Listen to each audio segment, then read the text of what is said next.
Category के insurance के cards हैं जो अवेलेबल हैं, तो वहाँ इन्वेस्टर भी आएगा, वहाँ इन्वेस्ट करेगा, अच्छे अस्पताल बनाएगा, अच्छी क्लिनिक्स बनाएगा, और वो जो क्लिनिक्स बनेगी प्राइमरी केयर से लेकर के और मेडिकल कॉलेज तक वो सब लिंक होगी टेलीमेडिसिन से, वो सारी की सारी फैसिलिटी प्रोवाइड की जा सकती है उस एरिया में।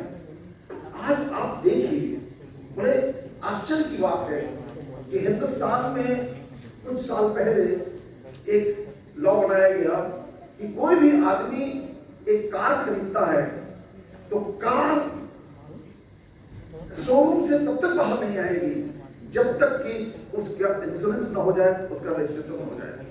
वो इनएनिमेट है ऑब्जेक्ट, इसकी कोई वैल्यू नहीं है। एक ह्यूमन बीइंग है जिसका जन्म होता है अस्पताल में, और वो आदमी बिना किसी इंश्योरेंस के, बिना किसी सहूलियत के वो बाहर आ सकता है। तो इस समय नीड ऑफ द आवर है, क्योंकि समय कम है, इसलिए मैं शॉर्ट में अपने सजेशन बताता हूं। मैं इसको डिटेल में बुक में भी लिख रहा हूं कि किस तरीके से हेल्थ केयर रिफॉर्म्स इंडिया में किए जा सकते हैं। और यदि हम स्वस्थ भारत का सपना देखते हैं तो हमको ये बदलना ही होगा, कोई दूसरा ऑप्शन नहीं है। बिना बदले हम स्वास्थ्य प्रोवाइड नहीं कर सकते हैं, न प्राइवेट सेक्टर दे सकता है न गवर्नमेंट सेक्टर दे सकता है, दोनों ही नहीं दे सकते। गवर्नमेंट सेक्टर का काम है regulation, monitoring, strict monitoring, so that कोई वायलेशन लॉ न कर सके और हर आदमी को स्वास्थ्य मिले।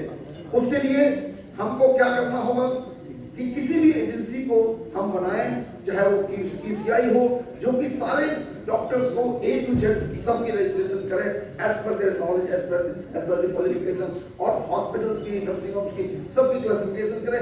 उसी के हिसाब से होटल्स की तरह उनकी रेटिंग की जाए, ये A क्लास है, B क्लास है, C क्लास है, D क्लास है, और अकॉर्डिंगली हम उसको उसके हिसाब से उसके रेट्स डिसाइड करें। रेट्स डिसाइड करना सरकार का काम है, उनको, लेकिन स्टेक होल्डर्स की मीटिंग्स के साथ, उनके साथ कंसेंसस बना करके तब हम सही तरीके से इलाज कर सकते हैं। उसके बाद एक एजेंसी बनाई जाए जो गवर्नमेंट की कंसेंसस से बने, जो इंश्योरेंस एजेंसी हो, यूनिवर्सल एजेंसी हो, जो सभी लोगों का यूनिवर्सल एजेंसी